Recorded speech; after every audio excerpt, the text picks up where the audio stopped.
Have you ever thought about how a single random click could potentially let someone take over one of your online accounts? It sounds like something straight out of a movie, right? But as we're about to see, it is a very, very real threat. So let's unravel how this one-click takeover actually works. I mean, that's a pretty scary thought, isn't it? You're just minding your own business, logged into your favorite website, you click a link someone sent you, and bam! In an instant, your account isn't yours anymore. Today, we're going to dig into exactly how something like this is possible. So in a live demo, that is literally what went down. A user, already logged into their account, just clicked a link. That was it. When they went back to their profile and hit refresh, their email address had been secretly switched to one the attacker controls. It's that fast and that simple. All right, to really get to the bottom of this, here's how we're going to break it down. We're going to look at the takeover itself, then we'll define the digital culprit behind it. After that, we'll see exactly how the attack works, uncover a really surprising plot twist where modern defenses failed, and finally, talk about why this whole thing matters to all of us. So this vulnerability, the one that makes this whole one-click takeover possible, it actually has a name. It's one of the classic attacks on the web. So let's meet our culprit. It's called cross-site request forgery, or CSRF for short. Now that's a bit of a mouthful, right? But the key idea here is fascinating. This attack isn't about stealing your password. It's all about tricking your browser, which is already logged in, into doing something you never wanted it to do, like changing your email. And this is a perfect way to think about it. You being logged in, that's your signature. The CSRF attack is like a stranger, cleverly slipping you a blank check and getting you to sign it. You're the one who signed it, so the signature is legit, but they're the ones who get to fill in all the nasty details. Okay, so how does an attacker actually build this kind of digital trap? What does that blank check look like on the internet? Let's pop the hood and take a look. At the very heart of this attack is a sneaky little piece of code like this. It's basically a hidden web form, something an attacker would embed on their own website, just waiting for a logged-in victim to come along. So here's how this trap is sprung.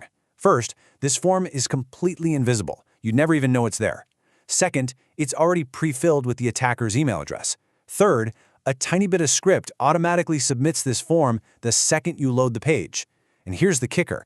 Because you're already logged into the target site, your browser just helpfully attaches your login cookie, your digital passport, making the request look 100% legitimate to the website servers.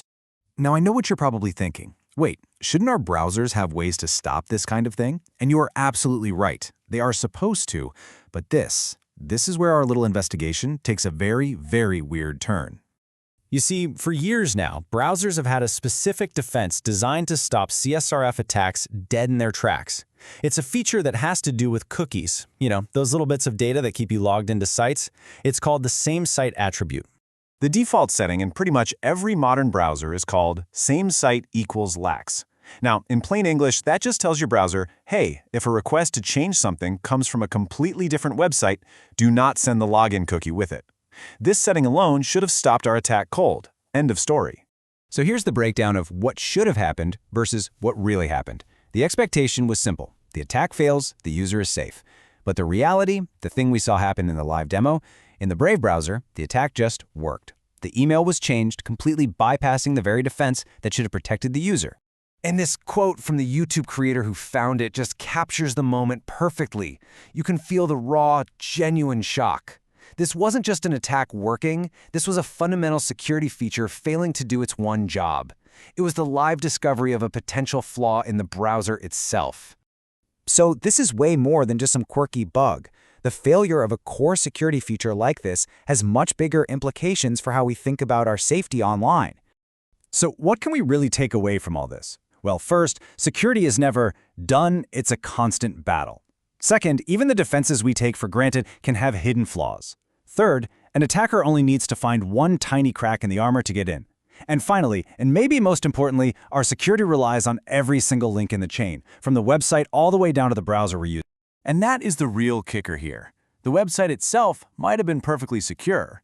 The problem, the vulnerability, was in the software we all trust to access the internet, our web browser. The tool that's meant to be our shield had a potential hole in it. This is such a powerful reminder that keeping your software, especially your browser, up to date is one of the most critical things you can do. And that really leaves us with a big, thought-provoking question, doesn't it? We rely on so many layers of technology to keep us safe, but if any one of those layers can fail when we least expect it, it really forces us to rethink what being secure online truly means. This is just one example of the hidden complexities in the tech we use every single day. If you enjoyed this breakdown and want to keep learning about the technology that shapes our world, feel free to subscribe to Refreshing Tech. Thanks for watching.